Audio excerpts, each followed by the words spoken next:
Thank you. అందరికీ నమస్కారం.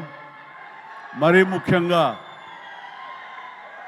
మా కుటుంబంలో ఎవరి ఈవెంట్, ఎవరి ఫంక్షన్ జరిగినా సరే అది తమ ఇంట్లో ఫంక్షన్ లాగా ఉరకలైతే ఉత్సాహంతో ముందుకు వస్తూ మమ్మల్ని ఉత్సాహపరిచేటటువంటి మా అభిమానులకు ఎప్పట్లాగానే శిరస్సు వచ్చి నమస్కరిస్తున్నాను. Thank you so much.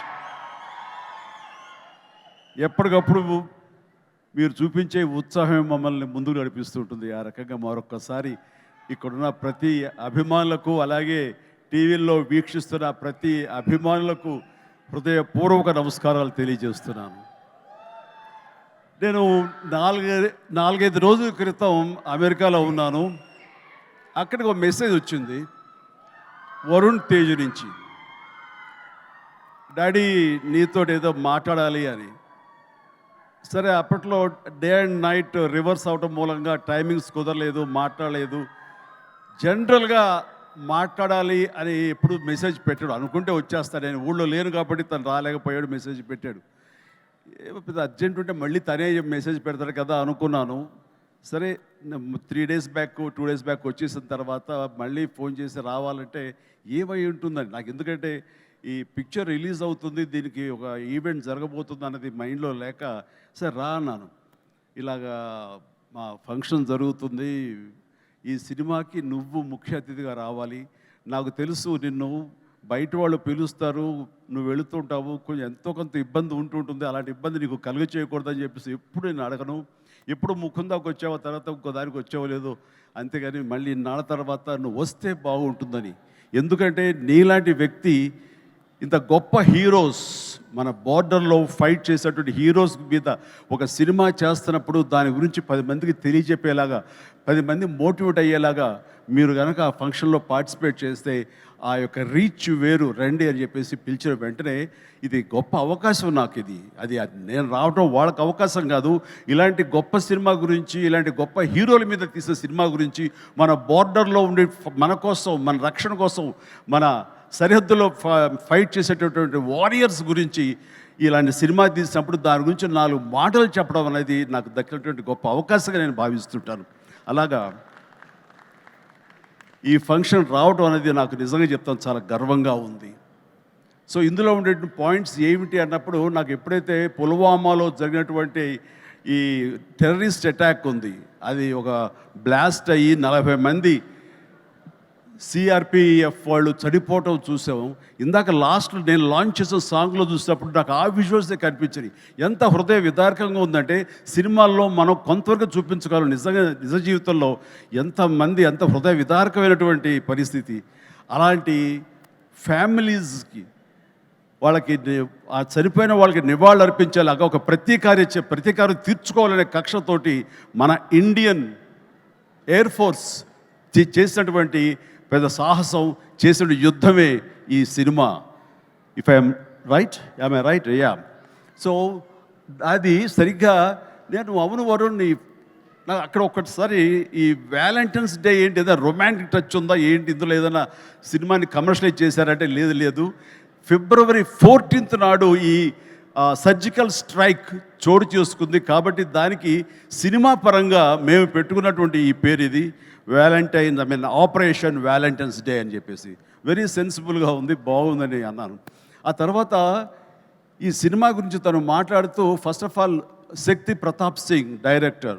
So అతను Rajasthan, you belong to Rajasthan? Yeah, he belong to Rajasthan. So అక్కడి నుంచి వచ్చినటువంటి యువకుడు, ఎంతో ఎంతూజియాస్టిక్ యువకుడు అనమాట. సో ఇక్కడ తెలుగులో అవకాశాలు బాగుంటుంది, కొత్త డైరెక్టర్స్ ఎంకరేజ్మెంట్ బాగుంటుందనే ఉద్దేశంతో ఇక్కడికి వచ్చాడా ఏమో తెలియదు. కానీ అతని గురించి నేను తెలుసుకున్నప్పుడు, అతను కేవలం ఒక కమర్షియల్ సినిమా చేసి కమర్షియల్ డైరెక్టర్గా పేరు ప్రఖ్యాలు సంపాదించేసుకుందాం, తెలుగులో డబ్బులు ఎక్కువ ఇస్తారు కాబట్టి ఇక్కడ ఉండిపోదాం, స్థిరపడిపోదాం అనే ఉద్దేశంతో రాలేదు. తను దీనికంటే ముందుగా ఈ దేశానికి సేవలు చేసేటటువంటి మన ఎయిర్ ఫోర్స్ వాళ్ళ మీద కానివ్వండి, నేవీ వాళ్ళ మీద కానివ్వండి, లేకపోతే ఇన్ఫెంట్రీ మన వాళ్ళ మీద కానివ్వండి, మిలిటరీ వాళ్ళ మీద కానివ్వండి, తను ఎప్పుడూ ఒక రకమైన రీసెర్చ్ చేస్తూ ఉంటాడు, వాళ్ళ జీవితాలు ఎలా ఉంటాయి ఏమిటని. ఆ నేపథ్యంలో తను తన సొంత డబ్బు 5 లక్షల దాకా ఖర్చు పెట్టి ఒక 20 నిమిషాల నిడివితోటి ఆ సర్జికల్ స్ట్రైక్ కానివ్వండి, ఈ వ్యవహారం అంతా తనకున్న నాలెడ్జ్ తోటో తన ఇన్ఫర్మేషన్ను గ్యాదర్ చేశాడు. ఆ ఇన్ఫర్మేషన్ తోటో ఒక సినిమాలాగా చేయడం మొదలుపెట్టి ఆ తర్వాత ఎయిర్ ఫోర్స్ వాళ్ళు చూపిస్తే కనుక వాళ్ళు ఆశ్చర్యపోయారు. ఈ సినిమా, ఈ షార్ట్ ఫిల్మ్ ఒక ట్రిబ్యూట్ లాంటిది, ఇంత పెర్ఫెక్ట్ ఇన్ఫర్మేషన్ నీకు ఎవరు ఇచ్చారు, ఇందులో చాలా సీక్రెట్స్ ఉన్నాయి, బయట చెప్పే విషయాలు కాదు, ఇది నీకు ఎలా తెలుస్తుందని. సోమా, ఇందాక నువ్వు అన్నావు కాదు ఏదో లీక్ చేస్తావని, ఇది లీక్ చేసేస్తాను. ఓకేనా? హ్యాపీయా? Happy sir. ఎస్, ఇది ఎవరు చెప్పరు, సినిమాలు కూడా చూపించారు, అది చెప్పేస్తాను. సో ఎయిర్ ఫోర్స్ వాళ్ళు ఈ సినిమా చూసి, ఆ చిన్న సినిమా చూసి ఇది ఇంకెప్పుడు తీయద్దు ఇట్లాగా అన్నారు. ఏంటి అన్నారు. అసలు ఇలాంటివి సీక్రెట్స్ ఇవన్నీ నీకు ఎవరు చెప్పారు ఏంటంటే, నాకు ఉన్నటువంటి కొంతమంది స్నేహితులు వాళ్ళ దీంతో ఇన్ఫర్మేషన్ తీశాను సార్ అంటే, ఫెంటాస్టిక్. ఈసారి సినిమా తీసేటప్పుడు మమ్మల్ని అప్రోచ్ అవ్వు, మేము ఇంకా ఆథెంటిక్గా చెప్తాము, ఇందులో ఉండే ప్రతి ఇన్సిడెంట్, ప్రతి ఇది చాలా అధికారికంగా ఉంటుంది అంటూ వాళ్ళ దగ్గర కూర్చోపెట్టుకుని ఈ సినిమాకి కావాల్సిన కంటెంట్ని చాలా ఆథరైజ్డ్గా జరిగింది ప్రతిదీ యథార్థగాథగా వాళ్ళు విశదీకరించి విడమర్చి చెప్పినప్పుడు తను ఇన్స్పైర్ అయ్యి ఈ కథ రాసుకున్నాడు. దీనికి కమర్షియల్ హంగులు ఎలాగో ఉంటాయి మిమ్మల్ని అందరినీ ఉత్సాహపరచడానికి. సో ఆ హంగులతోటి ఈ కథ వినిపించగానే సిద్ధు ప్రొడ్యూసర్, అలాగే వరుణ్ తేజ్ ముందు ఈ కథ విని చాలా బాగుందంటూ సిద్ధుని పిలిచి నువ్వు చెయ్యి, మనం చేద్దాం అనుకున్నప్పుడు సోనీ వాళ్ళు కూడా ఈ కథ నచ్చి వాళ్ళు కూడా దీంట్లోకి జాయిన్ అయ్యి టుగెదర్గా వీళ్ళందరూ కలిపి ఈ సినిమాని తీశారు. ఇది ఆద్యంతం చాలా చాలా బాగా వచ్చిందని చెప్పేసి నేను వాళ్ళు చెప్తుంటే కనుక ఐ ఫెల్ట్ వావ్, ఇలాంటి సినిమాలు ఆడాలి. ఎందుకంటే మనం ఎంత సరే దేశభక్తి మనకి ఎంత ఉన్నా సరే ఇలాంటి సినిమాలు, ఇలాంటి కథాంశాలు వచ్చినప్పుడు ఒక తెలియని ఒక ఉప్పొంగిపోతుంది మనకి దేశభక్తి. అంటే మనం సాధారణంగా చూడండి, ఇంట్లో జనగణమన పాడగానే వినపడగానే మనం లేచి నిలబడిపోతాం. అది లోపల ఉన్నటువంటి భావాన్ని బయటికి వ్యక్తీకరిస్తుంది, బయటికి తెలియజేసేలాగా మనం మనోగతం అంతా ఒక ఉప్పొంగుతుంది. సో అలాగా ఇలాంటి కథలు వచ్చినప్పుడు ఖచ్చితంగా మనం రొమాంటిక్ సినిమాలు, ప్రేమ సినిమాలు, యాక్షన్ సినిమాలు చూస్తుంటాం, వాళ్ళని ఆదరిస్తుంటాం, వాళ్ళకి డబ్బులు ఇస్తుంటాం. కానీ ఇలాంటి సినిమాలు మన కోసం చేసినప్పుడు, ముఖ్యంగా యూత్ ఇలాంటి సినిమాలు చూడాలి. మన కోసంగా చలిలోనూ అక్కడ నిద్రాహారాలు లేకుండా ఏడారుల్లోనూ ఎలాగ కాపు కాస్తారు, ఎలాగ మనం రక్షిస్తారు అనేది ప్రతి ఒక్కరు చూడాలి. ఎందుకంటే ఈ సినిమా చూడటం అనేది మీ వినోదం కోసం ఒక పక్కన పెడితే, ఈ సినిమా అనేది ఒక ఎక్స్పీరియన్స్ అని మీరు పక్కన పెడితే, ఈ సినిమాకు సంబంధించినటువంటి అలాంటి రియల్ హీరోస్ వాళ్ళకి ఒక సెల్యూట్. ఈ సినిమా మనందరూ చూడాలి, చూసి తీరాలి. అండ్ ఆ రకంగా ఈ సినిమాని ఎంతో రీసెర్చ్ చేసి చాలా ఆథెంటిక్గా తీయగలిగాడు అది శక్తి ప్రతాప్ సింగ్. సో అలాంటి శక్తిని నేను మనస్ఫూర్తిగా అభినందిస్తూ, ఇక్కడ ఇంకొక విషయం, శక్తి మన తెలుగు పరిశ్రమకి ఇంకొక చక్కటి మెసేజ్ ఇచ్చాడని నేను భావిస్తాను వ్యక్తిగతంగా. ఈ సినిమా రిలీజ్ తర్వాత హిట్, సూపర్ హిట్ అవుతుంది వేరే విషయం, బట్ ఈ సినిమా రిలీజ్కు ముందే హిట్ అయ్యేలాగా తను చేసేటువంటి ప్రొడక్షన్ వాల్యూస్ అంతా ఇంత కాదు. ఎందుకంటే ఈ సినిమా కేవలం 75 డేస్లో తను తీయగలిగాడు. అలాగే budget with in the rich, చాలా తక్కువ బడ్జెట్లో, రీజనబుల్ బడ్జెట్లో చేశాడు. ఎవరైనా ఈ సినిమా చూస్తే కనుక, ఈ రిచ్నెస్ చూస్తే కనుక, ఆ ఎక్విప్మెంట్ కానీ, ఆ ఫ్లైట్స్ కానీ అవన్నీ కూడా ఫ్లై అయ్యేలా తీశారంటే అది నిజంగా వాళ్ళు విన్నటువంటి బడ్జెట్లో అది ఆషామాషి విషయం కాదు అది. సో ఆ రకంగా సినిమా రిలీజ్కు ముందే తను సూపర్ సక్సెస్ అయ్యాడు శక్తి అని నేను మనస్ఫూర్తిగా నా అభినందనలు తెలియజేస్తాను. ఇది చాలామందికి ఒక మోటివేషన్ అవ్వాలి, చాలామందికి ఇది ఇన్స్పిరేషన్ అవ్వాలి. సో డబ్బు ఖర్చు పెడితేనే కాదు రిచ్నెస్ వచ్చేది. రిచ్నెస్ ఎలాగొస్తుందంటే మన థాట్ నుంచి వస్తుంది. ఎలా తీస్తే, తక్కువలో ఎలా తీసి ఎలా రిచ్గా చూపిస్తే అటు సినిమా రిచ్గా ఉంటుంది, ఇటు నిర్మాతలు బాగుంటారు, అన్ని రకాలుగా సినిమా ఇండస్ట్రీ ఫ్లరిష్ అవుతుంది. అది కూడా దృష్టిలో పెట్టుకోవాలి. ఆ రకంగా శక్తి ఈ మన తెలుగు పరిశ్రమలో యంగ్ డైరెక్టర్స్కి వాళ్ళందరూ కూడాను ఒక చక్కటి మెసేజ్ ఇచ్చాడని మనస్ఫూర్తిగా నేను భావిస్తాను, నమ్ముతున్నాను. అదే రకంగా అతను నేను మనస్ఫూర్తిని అభినందన తెలియజేస్తున్నాను. ఇక ఇందులో చాలా స్మార్ట్గా ఒకప్పుడు నాకు డైనీ కనిపించాడుగా కనిపిస్తున్నాడు ఈ షతాఫ్ అండ్ వండర్ఫుల్. నాకు ఒకసారి డేనీ డొంజోగ్పా ఉన్నట్టుగా ఉన్నాడు ఆయన. ఆయనకి ఈ సినిమా తర్వాత తెలుగు ఇండస్ట్రీలో మంచి అవకాశాలు వస్తాయి. So all the very best. God bless. అలాగే ఇంకా నవదీప్ ఉన్నాడు. నవదీప్ చూసేగా మా ఇంట్లో రామ్ చరణ్, రాణా, వరుణ్ వీళ్ళలాగానే తను కూడా చాలా అల్లరోడు, కానీ చాలా సినిమా వరకు చాలా బుద్ధిగానే ఉంటాడు. అండ్ వాళ్ళ ఫ్యామిలీ అంతా నాకు తెలుసు, వాళ్ళ అమ్మగారు వాళ్ళందరూ కూడా నాకు బాగా పరిచయం. ఆ రకంగా మా కుటుంబ సభ్యుడిగా నేను భావిస్తుంటాను. ఈ సినిమాలో నాకు ధ్రువలో తన పెర్ఫార్మెన్స్ చాలా బాగా నచ్చింది ఈ మధ్యకాలంలో. అలాగే ఈ సినిమాలో కూడా చాలా చక్కటి క్యారెక్టర్ చేస్తుంటానని నేను భావిస్తాను. ఇంకా మంచి క్యారెక్టర్స్, ఇంకా నువ్వు వెరీ స్ట్రాంగ్ హీరోగా ఉండాలి నా కోరిక. అసలు హీరోగా ఉన్నటువంటి ఆ లక్షణాలు అన్నీ ఉన్నాయి. బట్ వస్తుంది అవకాశం, చేద్దాం. అండ్ దెన్ నేను ఎప్పుడు టైం పాస్ అవడం కోసంగా చూస్తుంటే ఒక వ్యక్తిని తరచూ చూస్తుంటాను ఈ మీమ్స్లో. అదే ఏం మస్తు షేడ్స్ ఉన్నారా నీలో మస్తు షేడ్స్ ఉన్నాయరా, ఏమ్రో కమల్ హాసన్ లాగానే అనేది. సో మనిషి టాలెంట్ ఉంటే ఇది అంటారే, అన్నం మెతుకు చాలు ఉడికిందా లేదని తెలియటానికి. ఆ రకంగా వీళ్ళందరూ వాళ్ళ టాలెంట్ని ఈ రకంగా వాళ్ళు చూపించుకుని నాలాంటి వాడి దృష్టిలో కూడా పడేలాగా ఉంది. అండ్ చిన్ననాటి నాస్టాలజిక్ ఫీలింగ్స్ నువ్వు చెప్పగలిగావు. I'm also so happy. నన్ను చూసి మీరు అంత ఆనందపడతారో, మీ ఫీలింగ్స్ చెప్పినప్పుడు, మీ చైల్డ్హుడ్ విషయాలు చెప్పినప్పుడు నాకు అంతే ఆనందంగా ఉంటుంది, అంతే ఇన్స్పిరేషన్గా ఉంటుంది. I'm really glad to hear that. So nice of you. And then ఇక హరిరామ్ జోగయ్య గారు టెక్నీషియన్స్గా పోలిస్తే వారు మాకు మంచి మిత్రులు. అండ్ వారికి నా అభినందన తెలియజేస్తున్నాను. అండ్ తర్వాత ఇక్కడ డిఓపి హరి గారు, వారికి కూడా మా బెస్ట్ విషెస్. ఈ సినిమా పెద్ద హిట్ అవుతుంది, ఆయన విజువల్స్ కూడా బాగుంటాయని నేను నమ్ముతున్నాను. ఆయన కూడా మంచి పేరు రావాలి. ఇక విజయ్, వీళ్ళందరూ, అలాగే ఓకే, గాడ్ బ్లెస్. అలాగే సిద్ధు కూడా మంచి ప్రొడ్యూసర్గా ఎదగాలని మనస్ఫూర్తిగా కోరుకుంటున్నాను. మీరు చెప్పే దగ్గరకు వచ్చేదో కాదు. Good luck please.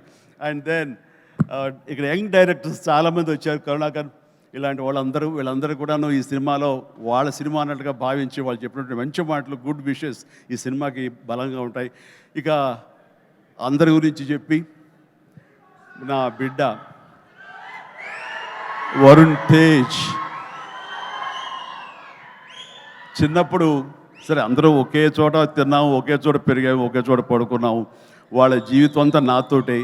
అండ్ వాళ్ళు ఏది అవ్వాలని సరే వాళ్ళని అది అవ్వనివ్వకుండా చేశానేమో. రోజు నేను మేకప్ వేసుకుని నా సినిమాలు చూస్తూ, నా ఇంట్లో కాస్ట్యూమ్స్, మేకప్ ఇవన్నీ చూసి వాళ్ళు ఇంకో రకంగా ఆలోచించలేకపోయారు. అందుకనే వాళ్ళకి ఏం చేయాలా అన్న ఆలోచన, ఒకవేళ చదువు అయిపోయిన తర్వాత యాక్టర్ కాక ఇంకెందుకు మనం అనేది అనుకున్నారేమో. నా దగ్గర చెప్పగానే నేను ఇలాంటి వాటిలో చాలా ఎంకరేజ్ చేస్తాను. ఎందుకంటే film industry the best film industry. నేను దీన్ని చాలా గౌరవిస్తాను. ఇది కళామ తల్లి అని నేను భావిస్తుంటాను. మనం ఎంత గౌరవిస్తే ఆ ఫిల్మ్ ఇండస్ట్రీ మన అంతగా ఆదరిస్తుంది, హక్కును చేర్చుకుంటుందని బలంగా నమ్మేవాడు నేను. కాబట్టి ఇలాంటి ఇండస్ట్రీకి నా బిడ్డలు వస్తే కనుక అంతకంటే కావాల్సింది ఏముందంటూ ఎంకరేజ్ చేస్తాను. వచ్చిన దగ్గర నుంచి నన్ను ఇన్స్పిరేషన్గా తీసుకున్నాడా, ఇంకెవరిని తీసుకున్నాడో ఏమో, కానీ ఈ పరిశ్రమకు వచ్చిన తర్వాత నుంచి నన్ను ఫాలో అవటం లేదు ఎప్పుడు. అది గుడ్. నేను దాన్ని హర్షిస్తాను. తను ముందు నుంచి కూడా చేసిన ప్రతి సినిమా డిఫరెంట్ జోనర్. నాకు తెలిసి ఇలాంటి యంగ్స్టర్స్ ఎవరికి కూడా రాని అవకాశం, మా కుటుంబంలో ఉన్న ఇతర హీరోస్ కూడా రాని గొప్ప అవకాశం వరుణ్ తేజ్కి వచ్చింది. అది కేవలం అవకాశం రావడం కాదు, అవకాశం తను క్రియేట్ చేసుకున్నాడు, దాన్ని అందిపుచ్చుకున్నాడు, ప్రూవ్ చేసుకున్నాడు, మీ దీవెనలు పొందాడు. ఈ రోజున ఈ స్థాయిలో ఈ స్టేజ్ మీద ఇలా ఉన్నాడు. అంటే ఉదాహరణకి ఫస్ట్ ఫిలిం ముకుంద చూస్తే ఒక రూరల్ లవబుల్ బాయ్. ఆ తర్వాత కంచా, అసలు ఎప్పుడుదో 1947 ఆ టైంలో వరల్డ్ వార్ సెకండ్ టైంలో ఉన్నటువంటి ఒక సైనికుడు, మిలిటరీ సైనికుడుగా. ఆ తర్వాత ఒక హ్యోమగామిగా, ఆస్ట్రోనాట్గా. అలాగా ఇంకో సినిమా ఒక గద్దర్ గణేష్, అది నా చాలా ఫేవరెట్ గెటప్. అది చూస్తే కనుక పెర్ఫార్మెన్స్ అది చాలా డిఫరెంట్గా చేశాడు. నా ఫేవరెట్ ఫిల్మ్ అది వరుణ్లో. అండ్ తన స్టైలు, హెయిర్ స్టైల్ దగ్గర నుంచి నడక, ఆంగికం, గెస్టర్స్ ఇవన్నీ కూడా చాలా డిఫరెంట్గా ఉంటాయి. ఆ సినిమా కానివ్వండి. ఆ తర్వాత ఇక ఎన్ఆర్ఐ చేసినటువంటి ఫిదా కానివ్వండి, లేకపోతే లోకల్ సోఫిస్టికేటెడ్గా ఒక లవర్ బాయ్గా చేసిన వాళ్ళ బాబాయ్ ఇన్స్పిరేషన్ తోటి చేసిన తొలి ప్రేమ కానివ్వండి. అలాగే లేటెస్ట్ ఫిల్మ్స్ వరకు కూడాను ప్రతిదీ చాలా ప్లాన్డ్గా తను చేసుకుంటూ వచ్చాడు, సక్సెస్ఫుల్గా చేసుకుంటూ వచ్చాడు. ఆ ప్లాన్లో ఒక భాగమే లావణ్యను కూడా కట్టుకున్నాడు. అది సో ఆ రకంగా ప్రతిదీ వెరీ వెరీ సక్సెస్ఫుల్ స్టెప్స్ వేసుకుంటూ అన్ని జోనర్స్ యొక్క టచ్ చేస్తూ ఈ 13 తను చేసిన 13 సినిమాలు ప్రతిదీ వైవిధ్యమైన సినిమాలు చేసుకుంటూ ఎవరికి రానట్టు డిఫరెంట్ జోనర్స్ చేయగలిగాడంటే నేనేదో రొమాంటిక్ హీరో, నేను యాక్షన్ హీరో, కేవలం ఇలా చేయాలి అన్నది కాకుండా డిఫరెంట్ సినిమాలు చేసుకుంటూ వచ్చాడు. అందులో నేపథ్యంగా ఫస్ట్ టైం అంతకుముందు గాజీ అని నేవల్ సినిమా వచ్చింది, సబ్మెరీన్ బేస్ చేసుకుని రాణా యాక్ట్ చేసింది.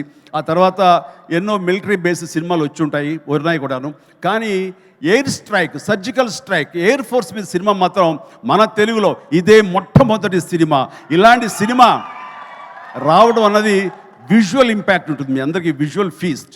ఎందుకంటే ఈ మధ్యకాలంలో నేను లాస్ట్ ఇయర్ వెళ్ళినప్పుడు